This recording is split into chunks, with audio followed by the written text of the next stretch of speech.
Oh, hang on a minute. Sorry. Put me on mute. Can you hear that? Oh, what is it? Hi, everybody, and welcome to the Endless Celts Podcast. As you can see already, a false start. Mark Kearney has joined us from the Boise bus, and now he's ditched us to go on the Boise bus. How you doing, Franny? Aye, I'm all good. I've had better weekends, Stephen, but we'll digest into that soon. We will get into it. And Mark, you've ran back to the screen again. How are you, buddy? I'm doing very well, mate. That's going to be the niftiest intro to a podcast out there, isn't it? No, as long as the Boise bus, but it's a nifty one anyway, isn't it? Well, I'll tell you what, the Boise bus, it gives you time to get a cup of tea, make a wee pizza, and then you're sitting down, you're ready when it starts. So we've all got the qualities, though. I mean, it's all good. And thanks for joining us. As we were talking about off air in the wee studio bit, that it was kind of red hot on the PMP yesterday. You were in it, and a few others were in it, Phil McGinley and people like that, and I enjoyed it. Me, myself, I tried to stay away from all the Twitter yesterday and kind of the arguments and rants. A lot of people got involved, and I think a lot of kind of heated words were exchanged between people and stuff, and you kind of take a day and calm down, and now we're here and we're ready to reassess. And coming to you, Franny, first, I mean, League Cup tie at Rugby Park, we've seen what they done to the Rangers a few weeks previous. We were at Willie's Grace's pub in his garage, and I think we celebrated their win louder than we celebrated Celtic's win at that moment in time, possibly because we were all steaming. But get into the game.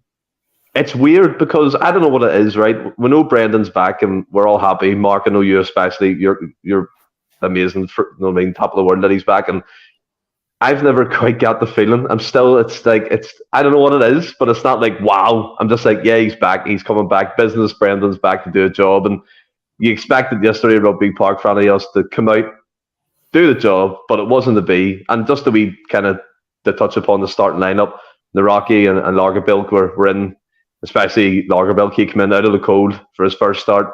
I know he's been fit playing in the Swedish League, but how do you think they get on? I thought they'd done all right considering it's their first game together. I know they've got a lot of appearances like individually and stuff, but I think going to a tough away ground, I think in fairness to Lagerbilk, I think he's played a lot of games on the artificial pitch, but some of them are of the standard, probably Achilles pitch. But I thought, considering that I don't know how much training they've had together, I thought the two of them done all right together. And I think you've got to kind of include the whole back line and including Joe Hart in it. And it was, I think at times it showed that is the first time they five have played together. Yeah, I mean, you look at Lagerbilk and you look at Naraki, Mark especially. Naraki's had a few games, to be fair, but Lagerbilk coming in from Sweden. As Franny already touched upon, we all know he's played in artificial surfaces before. We all know he's done that in the top league. But coming into an environment like that, kind of the pressure on you, it's a League Cup game, it's a knockout tie, and I think Franny's right. You allude to that as well. Joe Hart, he had Ralston and Taylor either side of him. And defensively, it just fought for me that it was at 6s and 7s most of the game. The first couple of minutes, Lagerbilk puts the ball out of play, whether it's miscommunication or not. You can see the nerves were there very early on. They were trying things that were out of the ordinary. And I just don't know what it is. Defensively, under Postecoglou, I'm not going back, by the way, because there's no point, but I just want to make a point on this one. We weren't cohesive, right? But we did the job as a unit. That was always the collective. And just at this moment, it seems like we're a bit disjointed. What do you think about that? I think we look a bit disjointed as well. I think the full team looks a bit separated from each other. They don't look like a unit anymore. I don't mean it's not a bold statement after one match. I feel like even since the start of the season, we've looked a bit disjointed all over the park. Midfield's not connecting with defence. Defence isn't connected with midfield. Midfield and attack seem to be in different wavelengths at half the time. I don't think the defence did anything wrong that stands out yesterday. It just looked disjointed. Looked like a strong attacking team could get a lot of joy, especially down the flanks. I think the two boys that came in yesterday, I think with that pitch, you can't expect too much of them, and especially considering it was their first games together, and it was actually Lagerbilk's first minutes for Celtic. So you go to take it for what it was. I don't think any defence had a bad game. I think Greg Taylor had a game that you would, if it was his first game, it'd probably be his last game. But he's been doing that for a wee bit of time now, and I'm Greg Taylor's biggest fan. I've gave Greg Taylor a lot of leeway since he's turned around at Celtic. I think he's deserved a lot of praise, especially last season. There was times when I felt that it would take a good player to displace him, but just looking at the defence, I mean, Joe Hart didn't do much wrong yesterday either, but there's certain areas in that Celtic team where you just know that a good team's going to rip us apart. It just looks a bit disjointed, and there's no glue holding that team together. It just looks like 10 individuals out in the park, and nothing seems to be joining up. And it was quite alarming to see it unfold yesterday. It looked like it was the first time playing together, and it wasn't the case. That's last season's team with a few players dotted in, and it's just alarming, to be honest with you, watching it. It is a bit alarming, and I watched it with McGregor. He's in the comments, and I think we came to the conclusion that the Kilmarnock actually deserved the win. I thought in the end, I thought they were physical, they were athletic, they were getting up the pitch, and they looked the more dangerous side, especially in attacking areas. We didn't quite get the grips of that. Danny comes in. Best bit about the weekend was the Celtic Maz offering each other score goals on Twitter. And yeah, the Twitter was a bit like that, especially Sunday evening. It was hectic at points. But Franny, Mark mentioned Greg Taylor, and he's a guy who comes up every podcast that we do at the moment, and it's without no good reason. Let's be honest here. It seems like to me that he's really struggling to adapt to the Rodgers kind of philosophy. I know against Kilmarnock he was coming in more, which he wasn't doing in previous games, but even at that, he wasn't connecting the passes. He looks really laboured in his runs. There's no kind of urgency. There's no directness. There's no, like last season, he would have chipped the ball over for Kyogo to run onto or linked up with an O'Reilly or McGregor. That wasn't happening. And then to kind of touch upon him as well, he got fouled, and from that foul, Leiden went up the pitch and scored their goal when he was off the pitch, getting treatment for a cut to his ear. Kind of a two-pronged question. Do you think that was a red card for the Kilmarnock player? Because I've seen a lot of talk about that today online, and it looked like he put a wee bit of force in that elbow. And then again about Greg Taylor and his position in this team. We all talk about positions where we need to improve, and left back is coming up time and time again. I mean, talk about improvement. We were asking for a new left back last season. I was one of the guys that was happy when Bernabei came in, but he's done nothing to really convince me that he can be the answer going forward. I don't think his performance has been up to much. His disciplines clearly know that it's. I mean, he's obviously had the drink driving thing. He's turned up late and things. So, I mean, the old discipline's clearly there for him. So he's got a bit of grown up, I think, and a bit of maturing to do before he even considers getting a run in that team. I think Taylor has struggled in this new position. I mean, I think if you go back to Lennon's tenure, he wasn't really brilliant at that sort of overlapping sort of wing back that you would expect. Your sort of a traditional wing back. There's obviously the inverted things kind of has a unique kind of guys like Postecoglou, like the City model, if you like. So, and he looked, there's no denying it, for the best part of 2 years, he looked really, really comfortable in that position. I do think it's been him and Ralston have struggled. Could that be the fact that they're not playing with the regular partners and CCV and even Starfelt with the centre half? Is that maybe a mitigating factor why their performances are a wee bit disjointed? I think learning a new system, they know how to play as traditional wing backs, but I think they're used to playing that inverted bit. They're obviously trying to play Rodgers' way. That's maybe affecting them. They're maybe not 100% sure where they need to be off the ball at times and things like that. So I think we need to, I'm willing to cut them a wee bit of slack for a wee, as long as, simply cut, I think as long as we're winning, you can, I can let them away with sort of let them away with kind of bad performance and go, well, the results are there. Because even when Postecoglou had that tricky start 2 years ago and he was losing games, you could see what he was trying to do. So as long as I can see what they're trying to do, I'll kind of let them away with a wee bit. But I mean, yesterday's performance was terrible. I don't know where I'm at with the red card, because I never once great for it at the time. No, I don't think anyone has mentioned it on the group chat even, but I think seeing it, I didn't even see it properly. I think now, I'm probably thinking it's a red card now, and like I said, I think the boy that actually elbowed him was the guy that set the goal up as well. So yeah, there's a cup. There is, maybe we're looking at it more simply because they scored and how they scored. You're maybe looking for an excuse to send them off, but I know at the time I wasn't looking for a red card. I just think our whole the whole performance for the team, like Mark said, wasn't great yesterday. But to kind of try and maybe put some balance on it, overfoot Hattati, overfoot CCV. It's not an excuse though to me, because we should have enough to beat Kilmarnock in that instance. No, I agree. We should have enough, but we didn't have some of these players last season when we were losing games. And I think if you take that kind of players out of team, there's a chance of performances like yesterday. I mean, we were poor yesterday. Kilmarnock were brilliant. Things can happen. I think things can happen in football. Teams like Kilmarnock need performances like yesterday to get a result against a team like Celtic, and it was like no shots on target. Kind of tells you everything you need to know. I'm not trying to make excuses for them. They were terrible. They were terrible. But I think performances can happen when you're missing the type of key players. Yeah, no, I mean, I get what you're saying in terms of that. Like, these things happen, Mark. We know this. There's people in the comments saying they can't win trebles every year. But what I think is hurting the fans the most, it's so early on. With the third game in, it was a League Cup tie. The trebles kind of disappeared. We'll come on to the kind of failure if it's not a treble and all that type of stuff later on in the podcast. But to focus on still the game, Franny mentioned we're missing Rio Hattati, Carter Vickers, key players like that.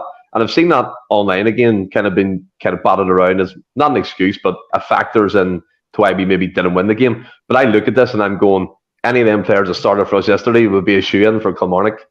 Any of the players in our bench probably would have started for Kilmarnock. So I get what you're saying, but again, I don't agree with it in that essence. And I just looked at Kilmarnock, and Mark, for me, talk about a competitive edge. They had it. We looked like we couldn't bully them off the ball. They had 12 physical players, and even in the midfield battle, this is concerning me as well. Like, we seem really slow. Just a lack of physicality. I know Matt O'Reilly, he's 6'1" and stuff, but he's not a bustler. He doesn't muscle you off the ball. He doesn't put a tackle in that much.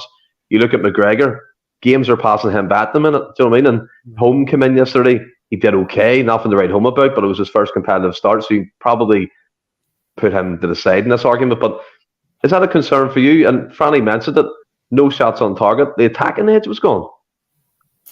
Well, I think we did have a shot. I think O'Reilly put one into the keeper's hands in the first half. It was a bit like a pass Does back. That count as well, Mark? Does that count? We keep the pass back. Listen, the biggest problem that we've got just now is we're relying on Celtic to create space and by sucking teams in. It's the tactic is quite obvious. We're inviting as much pressure on ourselves as possible and try to put the ball over the top or look for spaces. It sounds great on paper, and when it works well. But Celtic aren't linking up. Carl McGregor isn't becoming the link up between defence and midfield. He's sitting like in a Scott Brown role. We were chasing a goal yesterday, and Carl McGregor was in the Celtic half. We're in injury time. He should be up and amongst that, running about the edge of that box, spraying the wee passes that he does, looking for the through ball, and he was sitting covered in the defenders. And I just thought this game, just for the first half, it was sideways passes, backwards passes. Celtic were set up to lose yesterday. It wasn't about the players on the park. The setup yesterday was terrible. There was a point, I mentioned it on the Bhoys bus, there was a point that I think it was Nurocki passed the ball to Greg Taylor. And the ball went out the park because Greg Taylor wasn't expecting the pass, because the guy was doing his job. The ball was supposed to go backwards at that stage. And you could see Greg Taylor's face, how surprised he was. Greg Taylor was in space. He's been rotten. One of the reasons why Greg Taylor's been rotten is because he's not got that link up with Callum McGregor. He's not got that pass when it comes to 30-40 yards that he normally had through Starfelt and McGregor. That's been took away. He's having to do a lot of running himself now. And you look at Abada's form and Maeda's form, it's no coincidence that Celtic are getting no joys doing the wings from their fullbacks when you look at the poor form of Maeda and Abada. You can't have a right back and a left back who aren't performing, and also two wingers who aren't performing either and expecting to get joy. And you can't have a midfield that contains Matt O'Reilly, who is very slow at the best of times, needs 3 touches of the ball. Carl McGregor, who's sitting defensively, and Hattati sitting on the bench, and a young boy Home, who's basically been the glimmer of hope yesterday, see if he could bring something to that team. We were looking at that team sheet yesterday. It reminded me when we went to Ibrox in 2021. The derby match, and we were all praying for Sorrow and Turnbull to start. It was the same yesterday. Celtic fans were looking for a wee spark yesterday in that team sheet, looking for Yankee being the bench, being the lineup and Home, because It wasn't because we wanted to see these new players and see how they would integrate into the system. We thought we needed something different.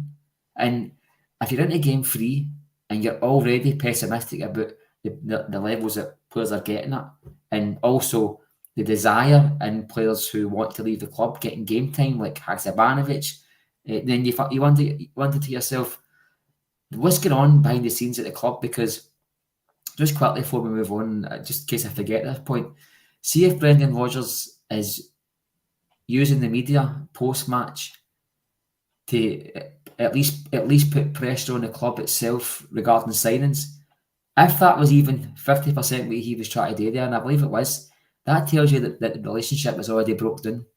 Because well, I mean, Mark, you could say that, but you look. I know what you're saying in that aspect, but to counter it as well, it was 2 years ago. Postecoglou was said he might not be. He said the same thing. Dominic got sacked. Well, yeah, but Peter Lawwell's not going to get the sack.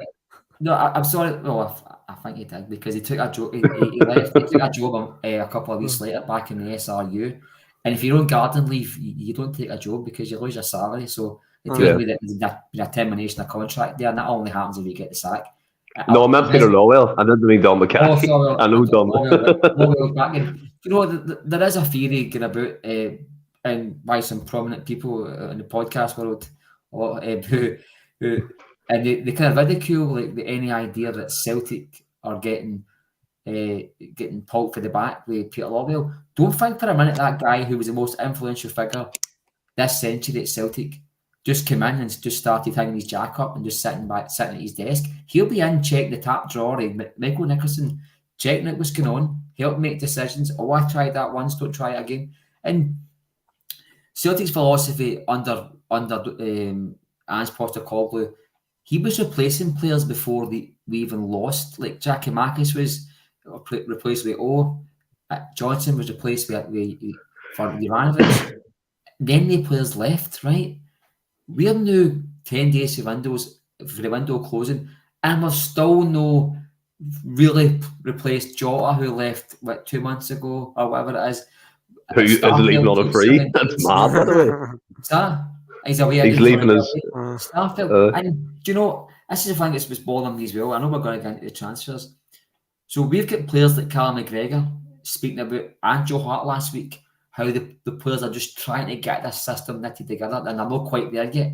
So instead of new players coming in and taking the lead from those players who are already knitted into this system, we're going to have players coming in, getting a team full of players who are struggling to get to grips with this system. And that doesn't bode well for bringing in players on August the 30th and then try to get them up to speed for Ibrox, never mind the Champions League.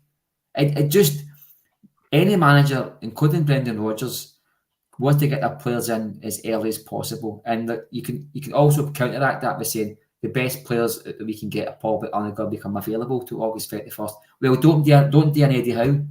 Put it on the table early as possible. Listen, there's your offer. We've got targets. We've got football matches coming up we have to win.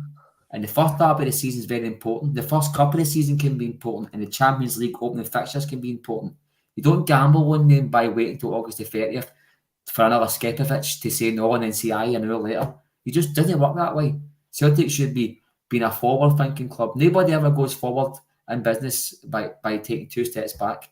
And I don't understand why Celtics, with all these businessmen and the directors' boxes at football stadiums, who are very well versed on how to run a business, but they can't do anything in football. As soon as it comes to a football decision, they seem to always make the easy decision. They phone Dan, they go to the black book, they ask Mark Lawwell. Well, Mark Lawwell's already there. Who are you going to phone now? Because your options outweigh Ghostbusters. Sorry? Ghostbusters. Aye, do something. I hope they can, because he bring back Jock's team, permanent dugout. You know what I mean? Because I'm just a bit lost for Stephen. Sorry if I got on the rant. I'm just a bit delusional by. I was so excited when Rodgers came in, because I thought that's a dawning a new era starting again. This is the excitement starting. This is like we've upped our game a wee bit. We've learnt for a lesson. We've learnt for losing a good manager, bringing in Lennon. For losing a manager, bringing in Tyler. We've learnt for it, and then it seems like old habits die hard with Celtic, and you've got a board who would rather have 50 million in the bank than go, right, let's just break habits and just buy that £5-6 million player, give them an ultimatum, it's now or never, and then move on to the next target. I'm sorry, I'd rather have players who want to be there rather than players who tick off boxes and then Celtic eventually fall into their lap. I don't think you get the best in a player that way. I think you get a player who's hungry for Celtic and you get a player who wants to progress, and Brendan Rodgers will do that for any player. Yeah, I mean, we fell into that trap before, Mark. And one thing, don't apologise for airing your views. That's what we all do on here. And people don't agree, people disagree. That's the kind of the fun of it. But I mean, you look at what Mark said, Franny, and again, he brought it to the board. That's fair enough. I've seen a lot of people saying that Peter Lawwell, people are thinking he's back in charge and he's calling the shots. And look, I do agree in a sense that he's not coming back to Celtic Park and sitting in his wee offices or sitting there passing the day by, looking at old clips on YouTube and stuff like that. He's involved in the day-to-day running. That's fair enough. You look at Brendan. Like my issue here, you said, Mark, that you're excited. I've never really jumped in that. I never had that feeling back again when Brendan came back, but I do get what you're saying. But what I'm seeing from Brendan at the minute, and we all said it was business, like he just seems to be not as charismatic, not as kind of taking the initiative. Do you know what I mean, Franny, in terms of what he was doing previously? I know he probably had to change that because we could see through the shit, so to speak. But even in the playing style, it was so like slow and laboured, and it was disjointed. I mean, you mentioned Abada and Maeda, Mark. They don't work against a low block. We need a skillful winger who can open up the space and create the assist that sort of way. Not someone who's going to break in behind and have about 5 yards before they touch the goal line. Do you know what I mean? So that for them, that eliminates their effect as players in the game. And you look at the transfers, which we'll come on to. It is the last 10 days of the window. And for me, we've been all saying, wait, it's going to come the last couple of days. We're going to get these players in from England. Never, for me, really been on that train of thought. I thought we would have tried to get business done early with no Champions League qualifiers. It's a perfect time to bed these guys in. And we've basically gotten off. And I know we've had Yang coming on and Home and players like that, but it's like a £6-7 million impact player, like a Podence, for example. That would be an excellent signing. Mm-hmm. And it just seems a bit flat. Would you not say the same? It doesn't, like, it's hard to argue against what Mark's saying when it comes to the board and stuff. It kind of looks for the outside. I mean, I'm a wee bit ignorant when it comes to the board, and if results are on the park, I didn't really pay attention to that, rightly or wrongly. It's one of them. I'm more concentrating what's on the park. But I think when it comes to when it is situations like the now where it looks like there's no business. I mean, I know I've been on the group chat, especially been saying that I think we need to go and spend the cash, go and buy X, Y, and Z player or whatever it is. We've got the money there. The accounts show that the money's there to do it. It's obviously a wee bit more difficult than just spending money. The players you've got to try and convince these players to come and things like that. But I think when it looks like there's no business getting done, Peter Law back in the building, I think Celtic kind of brought that negativity towards themselves regarding the board and Peter Law on themselves. They didn't need to have Peter Law sort of front and centre a lot of things and stuff. So I kind of, as much as I don't get too hung up in Peter Law being back, I understand some folks' grievances when they're saying, well, he's having an influence, or he's probably got an influence because history will tell you that's what he done. And like I say, it's Celtic, I feel, put themselves in this position to an extent. We having him front and centre. But then I've got to kind of look at it and go, well, why did Brendan Rodgers come back? I know folk have said about a war chest and stuff. I didn't believe. I mean, there'll be money there to spend, but a lot is bringing this up about a leaked WhatsApp message or something. Which was that the one with Fabian Reeder and all in it? I think Barrowfield was getting a 60 grand stadium. I seen it. It was like a WhatsApp chat. They were getting fucking new bras for the women team and all that. What a shite. People believe that. You know what I mean? I know. So I'm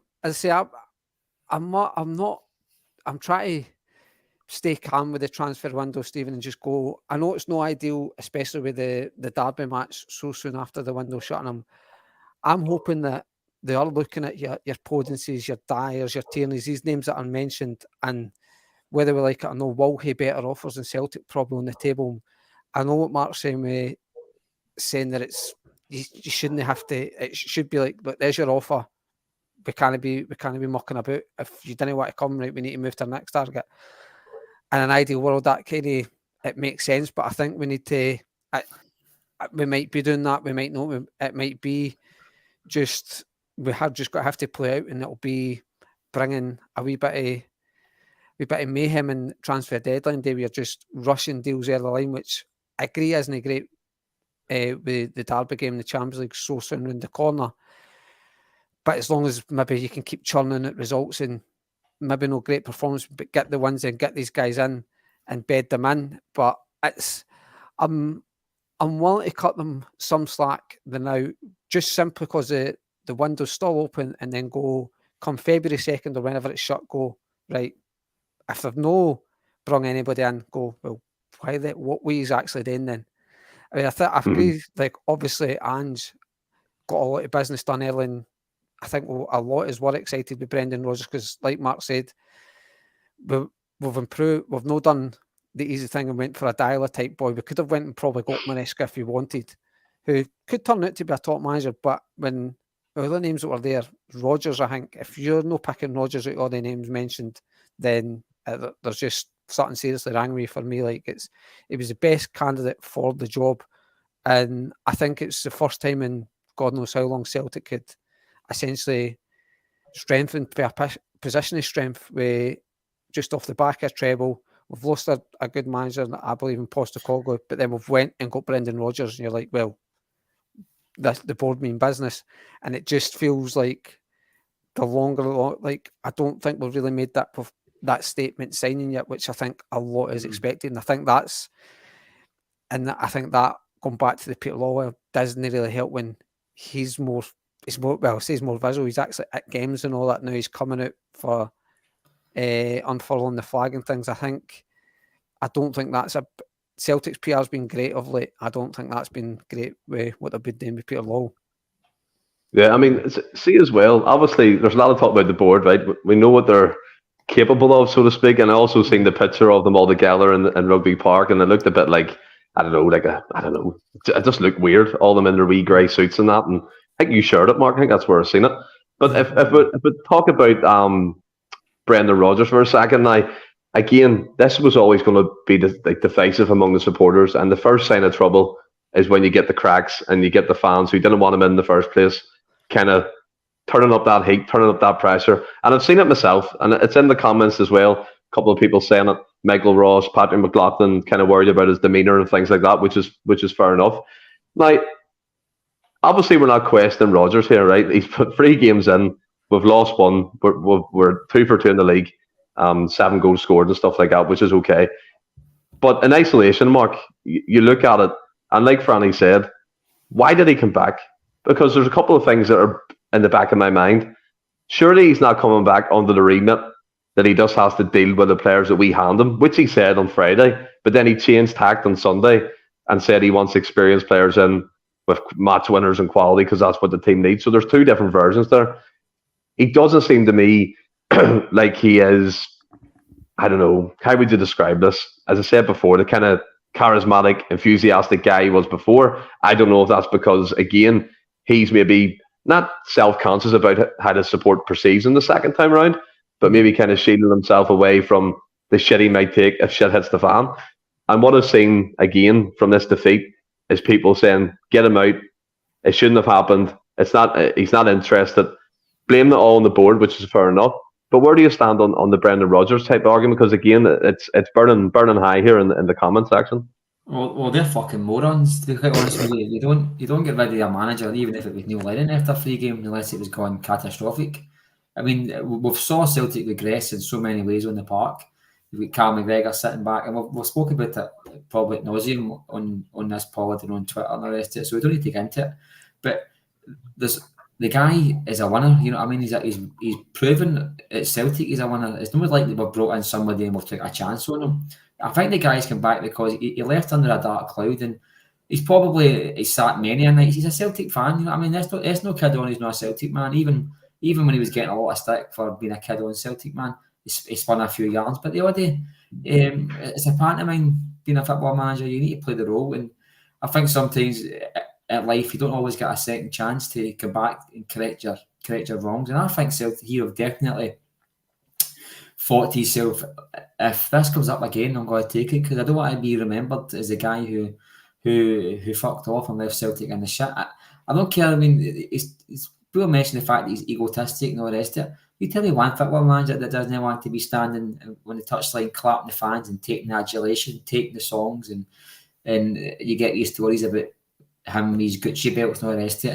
And that's just utter fucking wankers on podcasts trying to get themselves shared or online, slagging a big manager. I don't take any of that seriously. I mean, the board, so you mentioned the board, and I mean, they were sitting at that bit of Kilmarnock, and you see the fucking, they've got wee plant pots next to them. They were like fucking plant pots of that match, just sitting there with it in their pocket. I would grab one of the Jaganettos and put it right out of their fucking jaws, every one of them. I can't watch Celtic behave like this and not get frustrated.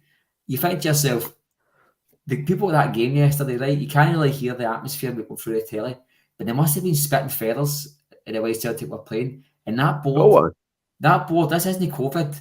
That board will hear the boos and will see the banners and will see the reaction if they don't stand up and take action. This is different this time. You don't get away with it for too long. Instead of throwing sharps, they'll be throwing the cunts out the door.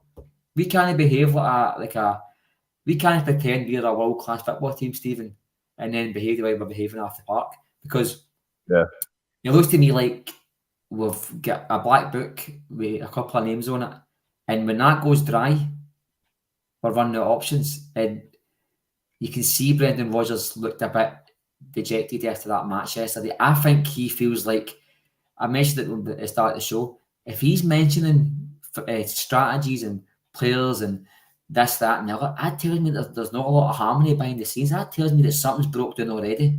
And don't forget, it's been well publicised that the board wanted Enzo Maresca. This was a Dermot Desmond appointment. He stepped in and overruled all them. So that tells me that that circus wanted a guy who lasted 100 days at Parma. And for a start, they'll see this guy as the guy that come in. Rodgers has come in on their behest. And that creates disharmony. That creates it's like when you work with somebody, or you've got a boss, or there's people in amongst your circle and work, and they're not getting on with each other. That creates harmony. It creates decision making that isn't always for the best. And you can see that. And this isn't a DFS sale. This isn't open till Celtic start buying the players. It closes in 10 days. The season doesn't start until Celtic buy their players. We're already at a stage now where we're sitting thinking to ourselves, are we going to have players fit and ready for the Champions League? And that's the middle of September. Yeah, these guys that I know people were saying, I'm not talking about Celtic bringing in EPL strikers. Nobody mentioned the EPL. The players that's been mentioned, that Podence was the one you mentioned. This guy's not getting a game for Wales. They need to sell a player. That's why Celtic's in the market. But the question should have been said to these guys, look, we want you. The offer's there. This is a fantastic place. See if you're not interested. See if you're waiting for Crystal Palace to offer you a deal in the last day. Then we're not interested in you. Now you move to your next target. Even if that makes you drop the quality by 5-10%, because the players that they're getting in, they want to be there. And say before, Brendan Rodgers will make any player better. And I don't want any prima donnas coming in thinking they're bigger than Celtic and wait until 11:59 to sign the contract, because any player that comes into Celtic just now probably only going to be match fit. Because if they're coming into a bigger league, they're probably not getting a game, and they're choosing the right club. And if you're getting guys who haven't played a competitive match for 3-4 months, they're not going to come in and improve Celtic at Ibrox. So this is my worry, that one, Celtic are only looking at the right players, and two, the players they get are only going to be fit and ready and integrated into a team who's already looking a bit disjointed. That's a real concern for me. Yeah, I mean, I do get what you're saying in terms of recruitment, but again, Rodgers has kind of said before, Franny, that the recruitment's in a better place than it was when he was there first time around. Obviously, again, it's like once bitten, twice shy, so to speak, isn't it? Because I know Mark's saying it in the aspect, if you wait the last day of the window, you're literally putting your future in a player's hands to say if he's going to come or not. Fraser Foster done it to us. Patrick Roberts done it to us when he went to Girona in Spain. He had the choice to come back. He chose not to for whatever reason. And then, as I said to Mark, the same do about Brendan Rodgers. You can see the comments yourself. There's people mentioning Enzo Maresca because he's led Leicester to 2 wins in the last 2 games. Oof. There's people saying that, again, his demeanour doesn't look great. And Mark, you alluded to it yourself, as something broke down behind the scenes. I personally don't think that's happened as to speak. I think Rodgers might be frustrated at the fact that business isn't being done at the speed or the kind of diligence he would like to at the moment.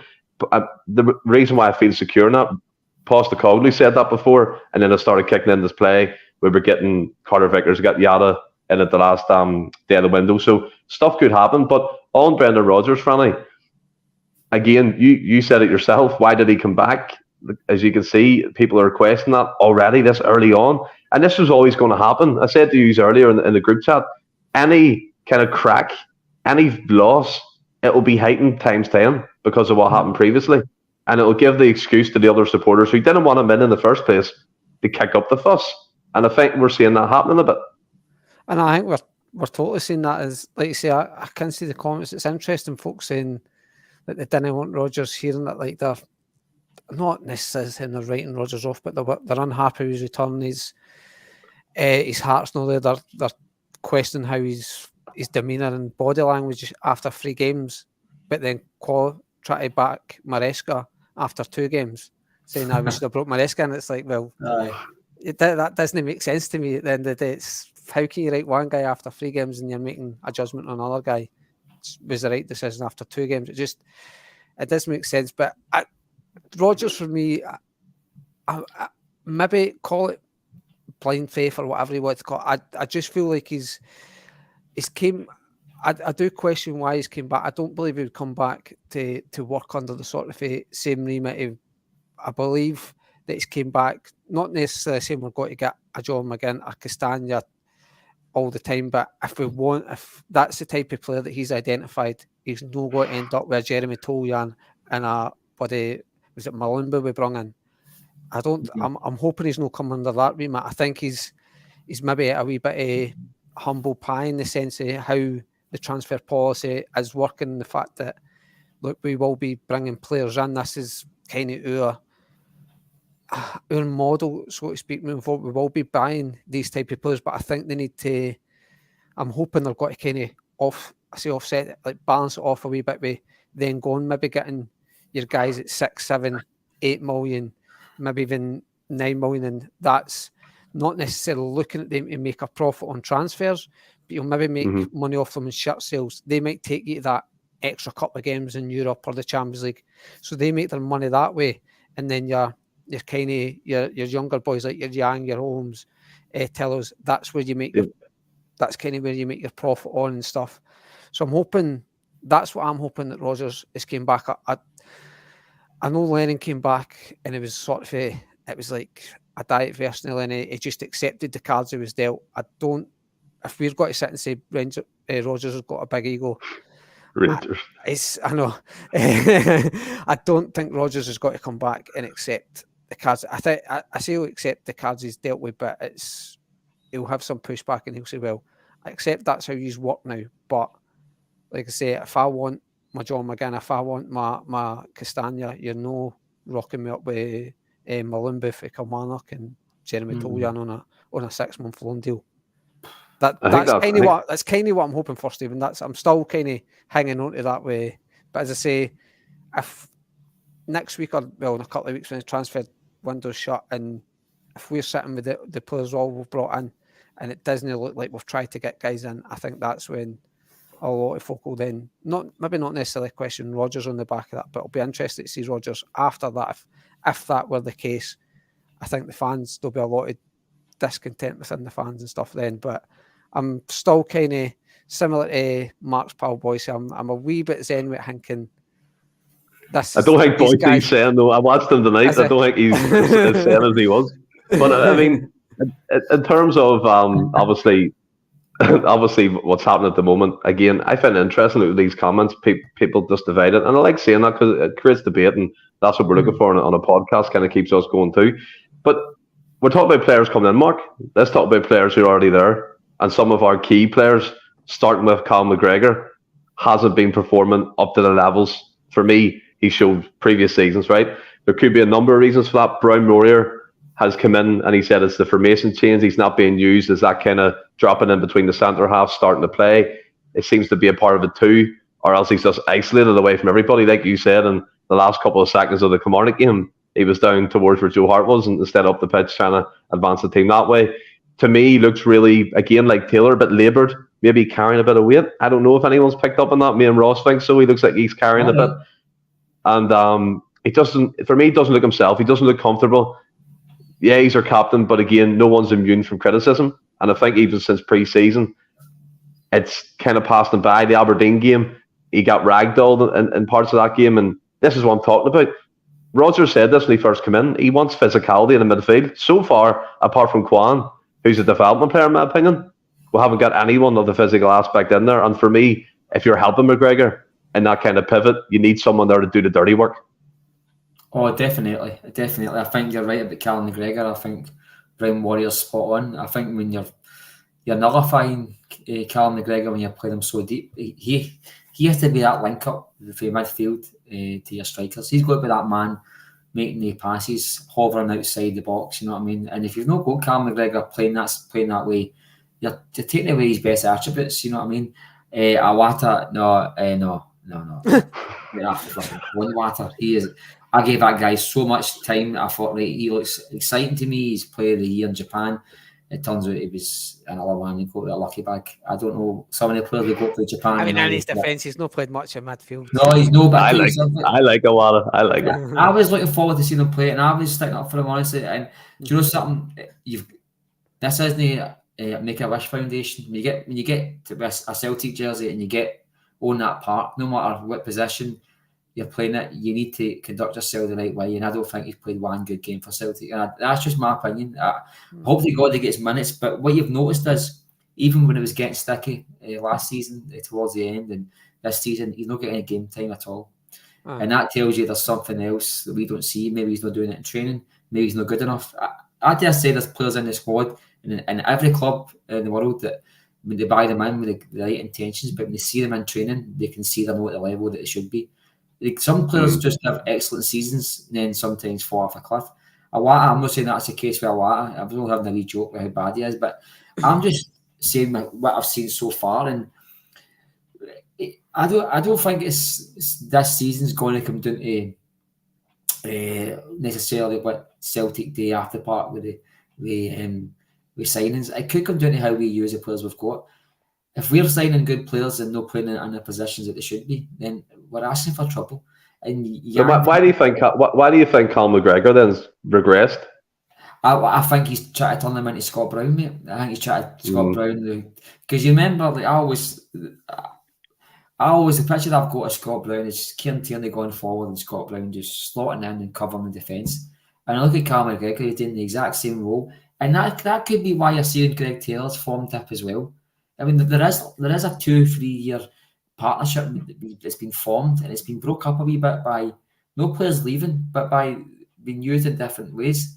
And you did see Taylor come in a wee bit on Sunday there, and it still wasn't working for him. And that his confidence is doing as low as you can get. And I think I'm not criticising Rodgers, although I think he is due something. Cal McGregor's due a lot as well. He's been playing really bad, and I think if your managers get a message in the park and it's not happening for you, it's up to you as a captain to step up and try and galvanise the players, because I saw nothing in that team yesterday. Absolutely nothing in that team that had desire about it, and that's the captains on the park with the players.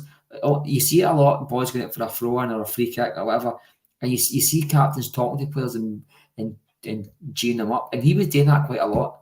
I didn't see that. I didn't see that with the guy at all yesterday or pre-season, and it could be the role change, maybe. But see if you're going to do that to Callum McGregor, you're as well just taking Callum McGregor out of the team, because don't nullify a man who's got so much influence in Celtic's attack. He's the glue that holds that part of the pitch in place. If you're putting him in defence and having him covering your fullbacks and all the rest of it, I don't think he's a man to do that. He's not a CDM. He's not number 6. He's a number 8 now. And I think originally he was a number 6, but to me it's quite obvious he's the guy that gets forward, picks the passes, and when it's getting sticky, breaks the lines. And we've not seen that because basically he's doing what he's told. He's been told to stay back, and you can't criticise him for that part of the play. But when he's on the ball, he's questioning himself with his passing. He's getting caught on the ball quite a lot. Yeah. Stephen He got caught in the ball a lot in Kilmarnock. He lost a goal. It was either pre-season or this season, but he lost a goal by flying about the ball. You know what I mean? And you can't do that. You know what I mean? And he does that quite a lot. To be quite honest, he loses the ball quite a lot. But it's normally high risk football for high rewards. He's losing balls in dangerous areas, and it's normally nothing passes. And I don't see the benefit in that. You can't nullify our most dynamic player by putting them so far back, especially when you've got fullbacks and wingers that are providing nothing to the club just now. Absolutely nothing. That brings it back to the style, doesn't it, Franny? And you mentioned throw-ins and free kicks there. I kind of took a different stance on this. And what I noticed in the last couple of games, we've kind of stopped doing the quick throws. We're a wee bit more slower. They're giving it to left back and right back to throw it. And it seems to be a bit more laboured. And maybe that's affecting McGregor's style of play because he was getting the ball last year. He was fizzing it away quickly. He was starting the attacks and pushing up with the team. Where I think Mark nails it, Brian Moore as well in the comments. He's staying deep instead of going up and joining the attack and being there with an O'Reilly, being up there with a home at that time to create that kind of space. And you look at it as well. For me, as it's mentioned, the throw-ins, it was quite ironic that we got cut out by a quick throw by Kilmarnock. They went down the right-hand side, whipped one in, and then it was a goal back in that. Obviously, Taylor was off. But is it a concern for you that the styles kind of slowed down? We went to possession-based football again. We knew what we were getting, let's be honest, when Rodgers came back. But I don't think we envisaged how passive the team would be after the third game, how uncompetitive the team would be, and especially our captain, Cal McGregor, not being at it at all. I don't know if it's concerning because we were playing such a fast-paced, quick style of football for 2 seasons, a kind of unique way with the inverted fullbacks and stuff. And I mean, I'm not saying Rodgers is coming ripping that up and just starting again. And not seem like equal. We've said we've got really good players, so they should be able to play with each other. They do understand each other's game and things like that. But if people are being asked to play a different way, they maybe are second guessing themselves, and that's when they're taking that extra touch and getting caught in the park. I think maybe McGregor, I think it has been noticeable. He has been sitting a wee bit deeper, but he kind of was always the one starting the attacks, taking it off your Carter Vickers and Starfelts. And I think Rodgers it's not that he's not doing that, but I think he understands that Hart's not that great in the ball. Finally, somebody's realised he's not that great in the ball. And I think he's more than happy for Hart to maybe to punt it more often, and even the centre half to punt it, which is then bypassing McGregor. And equally, I think, like we're saying, that we're not playing the inverted fullbacks as well. I think maybe McGregor's getting overrun a wee bit in the middle of the park. He's not really getting a hand in there. If you've got like your Taylor, Ralston or Johnson in there, it's given we're maybe overrunning the opposition's midfield, and it's allowing Callum McGregor that space and time to run with the ball. And because there was plenty of times over the last couple of seasons, he has grabbed the game by the scruff of the neck and just made a run. Sometimes it's not necessarily led to anything, but you could always go back to that one at Ibrox where Ramsey scores after a couple of minutes. He just seemed to get the ball and take it on the run. It was like, I'm not losing. I might win a corner, I might win a free kick, but I'm not losing this ball and then breaking up the park. Something will come of this. Obviously, inevitably, we score out at it. I mean, I think he is. I'm going to say he's suffering due to the change of style and losing some players in the middle of the park, and maybe we were trying to get a wee bit of physicality in the middle of the park, like maybe we were hoping Kwon was going to be that.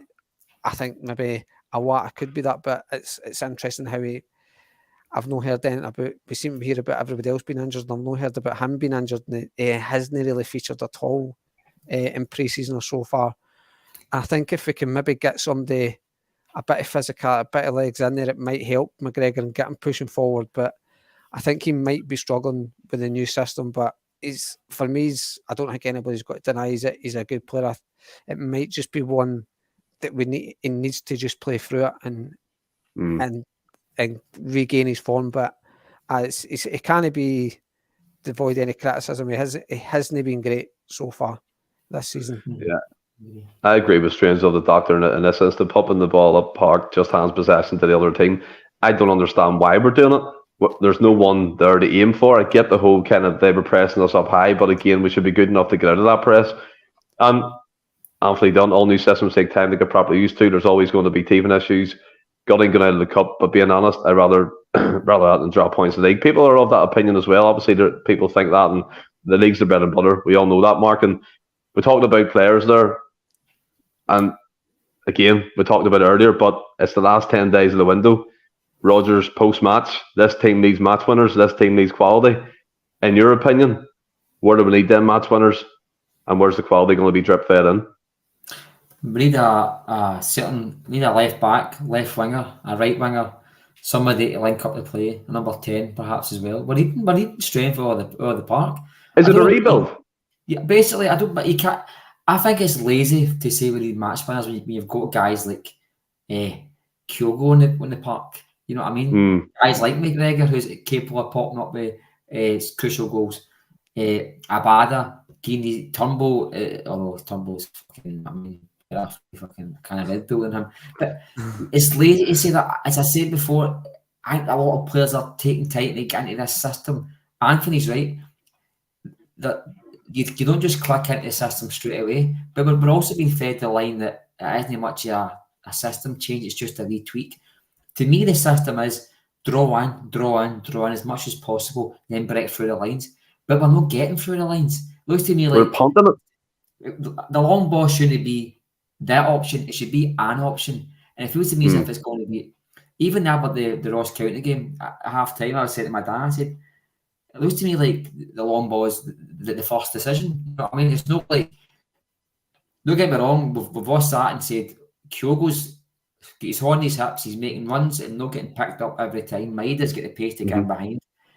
And we're not using that. I understand that tactic. But see, in Scotland, when you're playing against a defence that's so camped in at times, that's not going to work. Nobody's coming to Ibrox, you're going to see what you've seen at Pittodrie. They're just going to sit with a bank and forward. When Celtic have got the ball, they're going to put one on Taylor, one on Johnson, hopefully when he's fit, and two covering the midfield. And they're going to force a long ball. They're going to force a long ball with the press, put into their hands. Kyogo's about 4'1". He's not going to win against their big centre backs, their midfields who are just knuckle draggers. I mentioned Rangers because it's not that I'm obsessed with that match, because there's no match, no European match, no cup final that feels as gutting as when you lose to that shower. The fireworks are going off and all the rest of it. It's a hard place to live in Glasgow when you beat that, when that mob beat you know what I mean? You get your work. So I'm focusing on it because that match, there's two sides to that match. We won that match with 6 points clear. We've put a major dent in Michael Beale's fake second coming. A fake bravado. He's like one of the cockneys, you know what I mean? But if we lose, we're putting momentum back into them again. We're putting doubts in the Celtic fans. We're opening up the avenue for Celtic fans to question the decision to bring Rodgers back. And you know, we brought it on ourselves. Franny mentioned Celtic created their own monster by bringing back Lawwell. We've done it again with Rodgers, because what happens if Rodgers doesn't get the back and he fucks off, and then he can't fuck off because he knows I need to stick this out. I've already said that I'm going nowhere until I get sacked. I can't leave twice. God, they'll burn my house down. You know what I mean? And there's so many pieces to this puzzle, but it's just, for me, it just looks like there's so many people, so many square pegs and round holes all of that team. We've got the players. You mentioned it, Stephen. They could run amok yesterday and Sunday, right? At Kilmarnock, right? But we orchestrated that by playing the players in the wrong system. I understand it takes time, but that's why you don't have 3-4 matches in pre-season.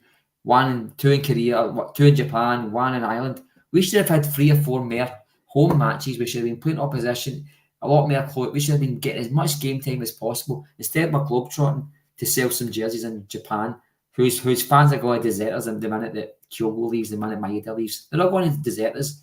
Instead of squeezing out that extra couple $100,000 or whatever it is we're getting for the games, get the team going up and running. We shouldn't be sitting in match day 3 saying, oh, it's no jailed yet. It's the exact same team as last fucking season with 2 centre backs and a midfielder who's been slotted in next to your captain and next to a guy who's played 50 games for Celtic. This isn't like a brand new setup. We have Abada, Maeda, and Kyogo. That's last season's team. It's a new system. I totally get that, right? But you should have players playing at a base level, and there's no base level just now. There's not a player in Celtic just now that has one improved the last season or two even hit the levels of last season. And for when you're a football player at a club at Celtic, if you're not going forwards, you're going backwards. And the worry for me is Rodgers said, oh, I'm going to assess the team and I want to see what players we need to be replaced, etc.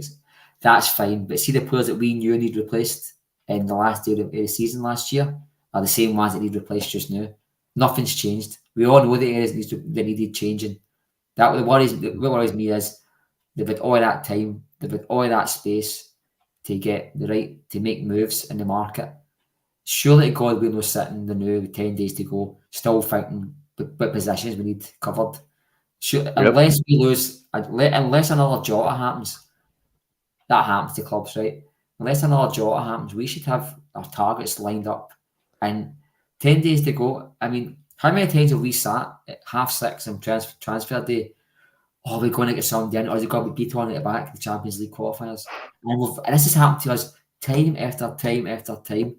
I think if you keep on making the same mistakes, you're doomed to failure. I'm not trying to be pessimistic about the transfer window. That speaks for itself. Anybody with a brain would tell you that the window has been a poor one for Celtic. My worry is the club don't think it's been bad. My worry is the club think it's all going to plan. Because if they think it's all going to plan, what is that fucking plan? Yeah, it seems to me at the minute we're kind of rudderless in the river there, Franny, in terms of what we're doing. I think talking about what possessions and what quality we need. I mean, if I go off the base, what Mark said there, left back, wingers, midfielders, striker, I think this has turned into a de facto rebuild. And we all kind of said at the start, we've kept the nucleus of the squad from last season. But for me, we always need to upgrade that and be better. And Rodgers said it before. You can't stand still, especially if you're champions. You need to keep improving and stay ahead of the chasing pack. When you look at the game, you kind of contrast that to what we're seeing. Like at Rugby Park, it was very void of what Brendan Rodgers promised, the fast-flowing attacking football. It was passive. It was side to side. There was nothing really happening. And I look at the team and I'm going, we're missing so many vital parts. And in 10 days, you tell me we're going to sign 4 or 5 players? I don't think so. I think we'll be lucky to get 2 or 3. And that for me still isn't a good window because there's priorities over that pitch we need sorted out. And it's going to be a patch-up job until the January transfer window. Or maybe the story, we tried to get someone in, they said no. We tried another target, it didn't quite come through because the deadline passed, and we'll be sitting with Ralston at right back until Johnson's back. We'll be sitting with Taylor at left back, who's totally inadequate, Champions League level. All that stuff really frightens the daylights out of me because if we get a Real Madrid again, if we get a Man City again, we'll get absolutely slaughtered. And I don't think that's far-fetched to say. Look, going by the performances, even the games we won, we haven't been really exciting. We've seen them off 100%. But it hasn't been free-flowing all the time. And added to the puzzle, Franny, we're missing a lot of quality in that team. Well, we are missing quality. Like Mark said, Jota, that happens. That obviously is that's a big loss in quality. And it's obviously not going to be easy to replace a Jota because whether we like it or not, I know Celtic's got the money, but I don't really see us going spending 15 million plus to go and get anybody to be, not to say that guarantees it, but there's a good chance that this guy will be of that quality, or if not better. But I know earlier on, Stephen, when Rodgers came in, I think me and you both said it as well. Like we thought Celtic would break a transfer record, just a bit by default, a wee bit the way the market is and stuff. But it's mad how we all thought that, wasn't it? I wanted to. I mean, it's probably just got built up. Just think we were going to break a transfer record possibly more by default with the way the market is and that we've been inflated. But I doubt you certainly don't do that in 10 days' time. I don't think so. I think that's long gone. But I hope that we can push the boat a wee bit and get like 2 or 3, hopefully 4 guys in that are of that 6 to £8-9 million market, hopefully. But again, they type of deals are hard to get done in 10 days. But if it's probably no far off it.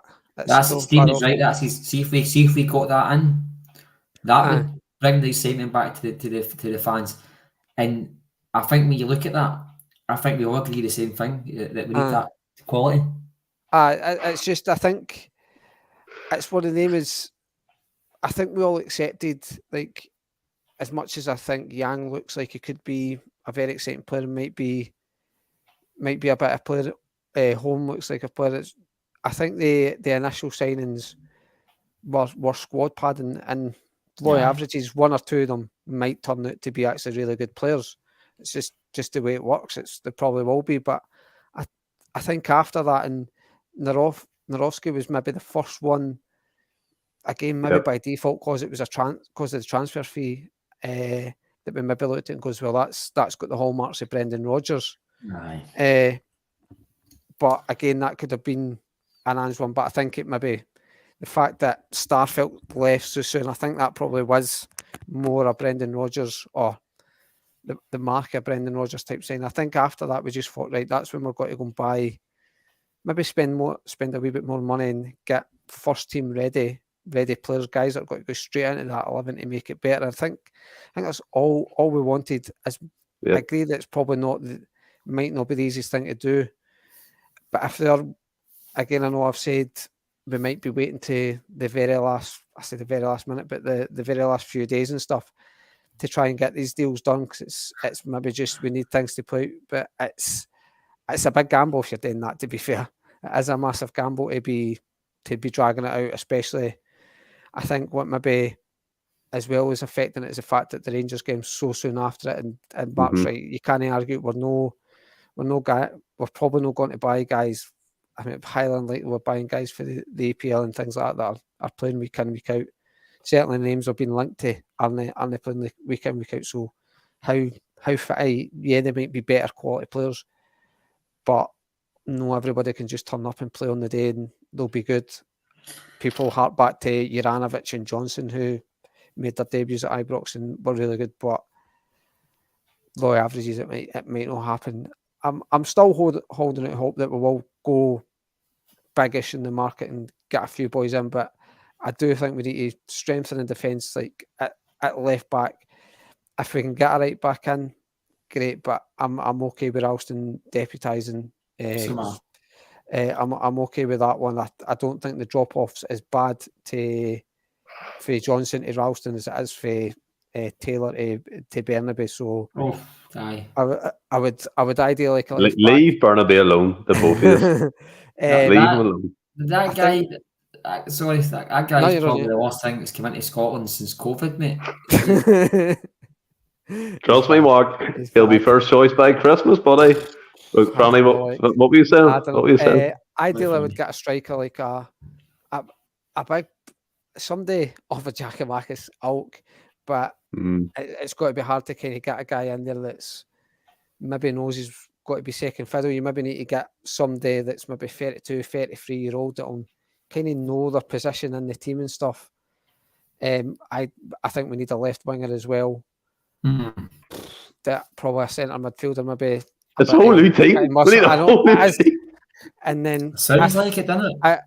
I would say if we can get a goalkeeper, then great. But they're never getting all their deals done. But I think key positions for me, definitely up that left side. I think would are massive for us. I think. And then I would go to the goalkeeping position. But I don't think Joe Hart will cost us domestically. Europe's a different question.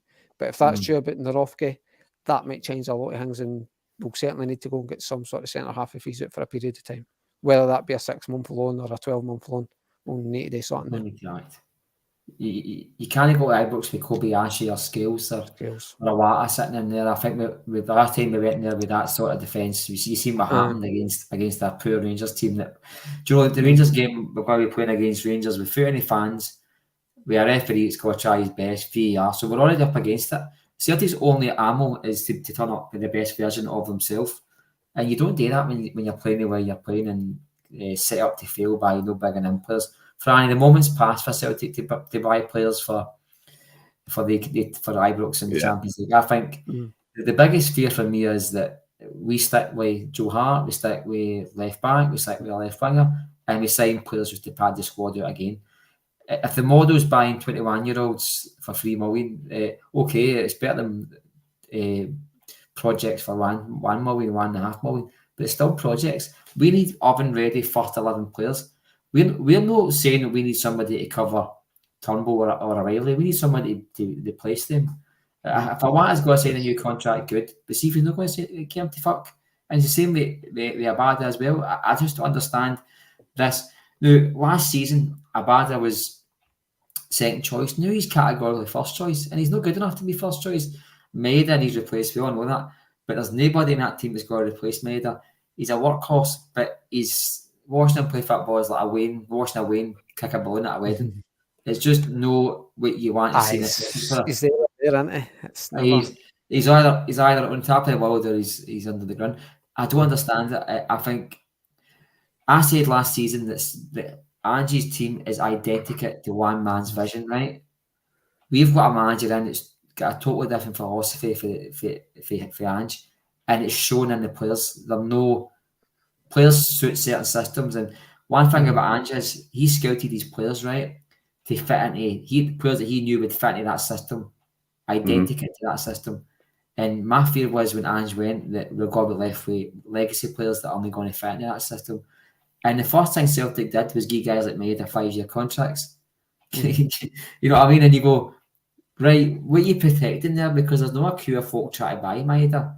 We all know he's a backup at best, a workhorse in Europe, and somebody to bring on to CF games at best. So what's your plan here, Celtic?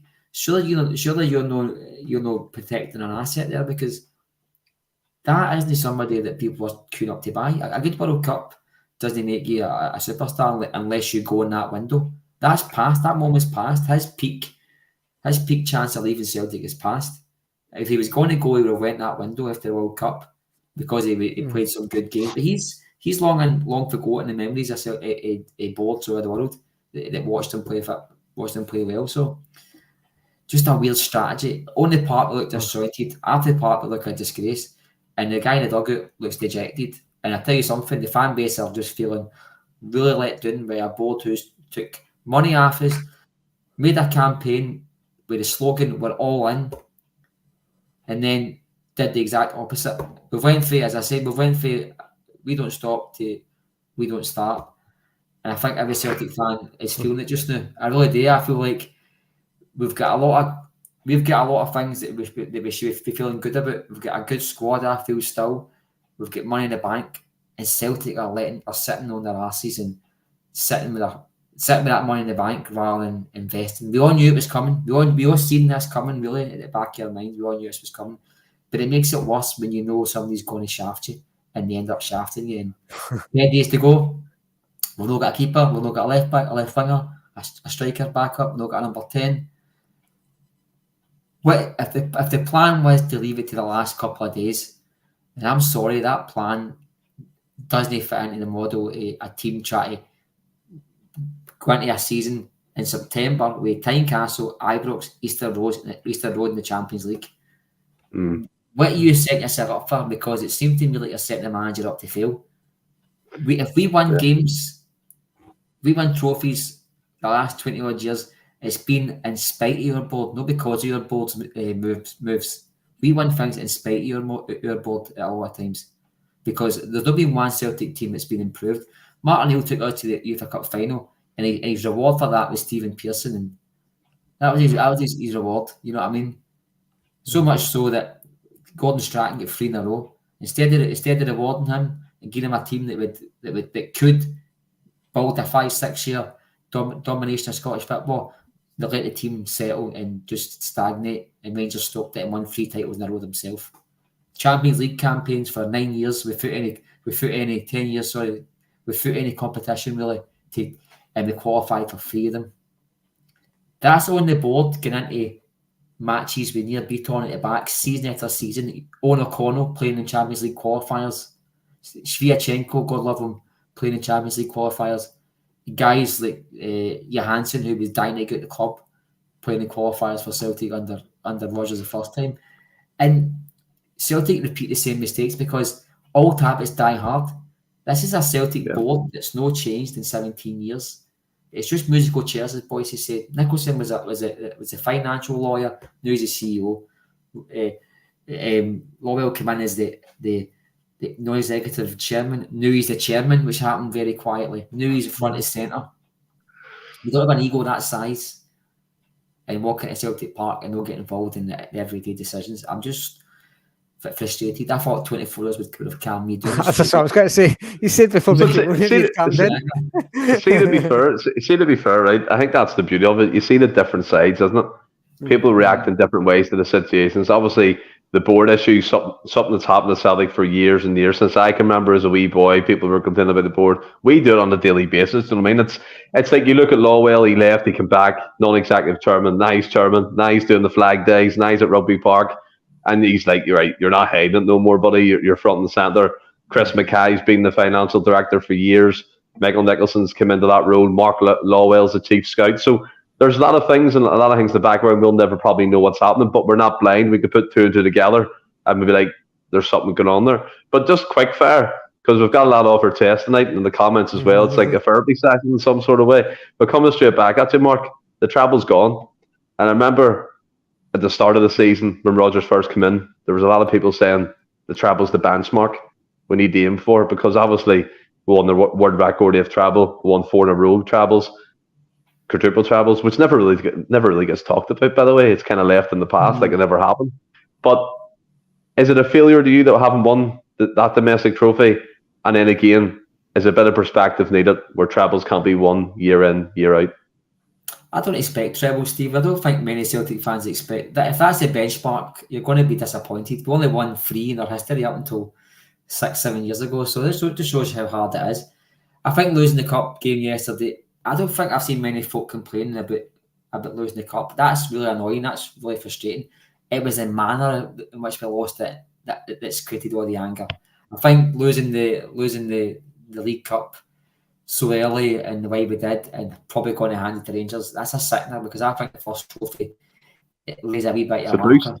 It's a boost. A psychological boost. And you can imagine, I mean, they'll be giving all the prodigy schools the day off and everything if they win that cup. I mean, they'll be hanging out their windies, there'll be fireworks going off, you know what I mean? It'll be like Halloween, they'll be chatting each other's door. And you know something? Let them have it, that's fine, as long as we win the league. But I don't think I've seen many folk demanding treble, Stephen. But do you know something? That was the media that put that out there. Hugh Keevans, you know what I mean? To create this unrealistic benchmark that chances are you go have to be 100% every week, and nobody can be. We won trebles under Rodgers because he just built a machine, and he was an outstanding manager, which he still is, and nobody can match him. And that doesn't happen very often. That's probably once in a lifetime you get that section of trophies together. And we'll just need to realise now that the league's the most important thing. Cups are bonuses.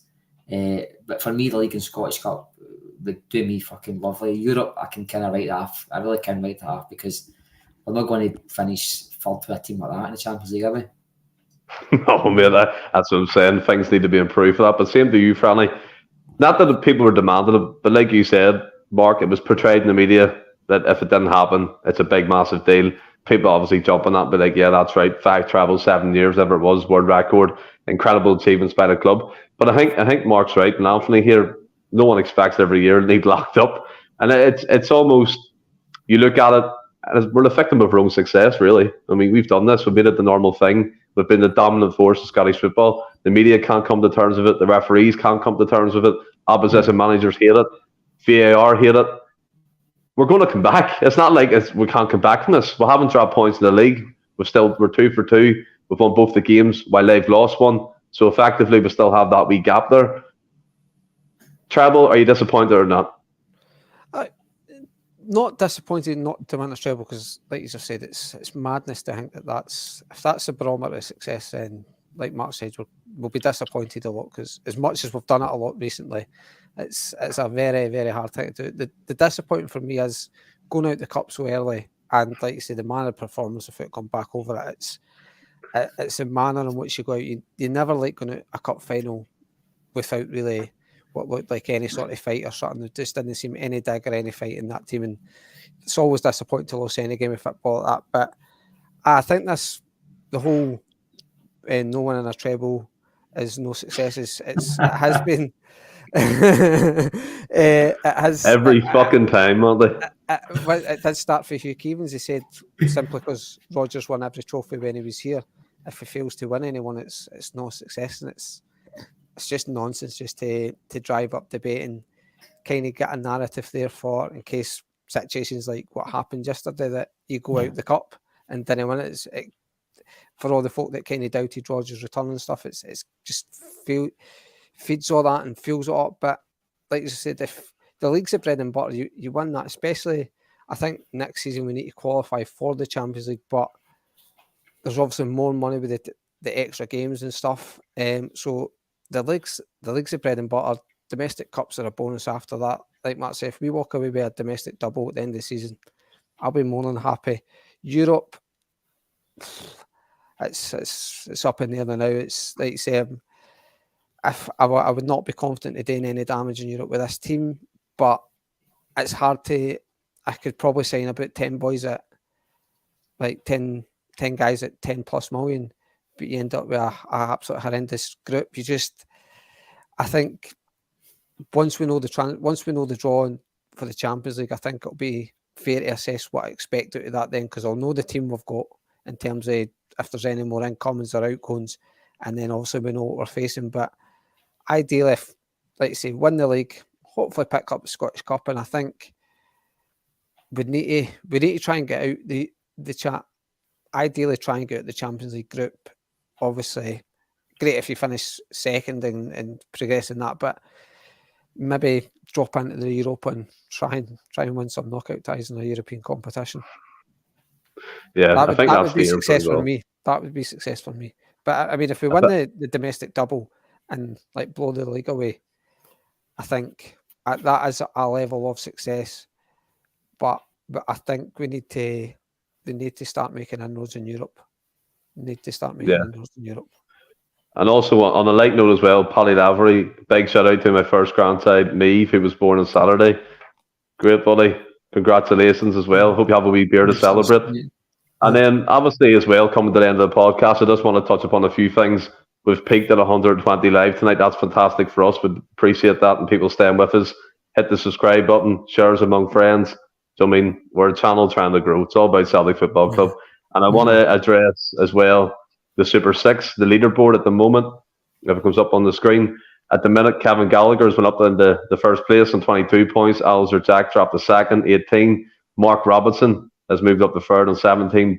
Jamie Latimer on 17. Phil on 17. Kieran, 15. Bethany's 15. Jamie McElduff, 15. And finally, Kevin Hampsey make up the top 9. He is on 14. So keeping in going with the Super Six, we've sorted out the prize for Stephen Coulthard. It will be here, I would say, approximately in the middle of September. He'll be getting that through the post. And everyone else keep on top of it. But to Mark and to Franny, have you enjoyed this one tonight? It's been some laugh at least. It's been exciting. You know what I mean? It's always good to get different views, and I've been very chirpy and happy. So hopefully enjoy that. Oh, you've been full of beans, mate. Full of beans. Who's the board? The board are amazing. Oh, of course, mate. A stiff board. No, do you know, this is the thing about Celtic fans, you know what I mean? And if you spend your time doing these podcasts and you spend your time watching them, it's because you're passionate about the club. So it's no surprise when folk get hit up when things go. Oh, yeah. You know what I mean? And that's a good thing about it. Nobody seems to take it personally. But I tell you something, one thing I will take personally, if I'm sitting at Celtic Park and the first home match and that window's closed and there's no action taken by the board, there'll be banners up at that stadium. I'll be spitting feathers, and I will bring the Jaggy Nettles to Rugby Park, and there will be faces at the match. I'm kidding you. Well, on that note, watch out for the Jaggy Nettles, and until Friday, stay well and keep safe. Hail, hail.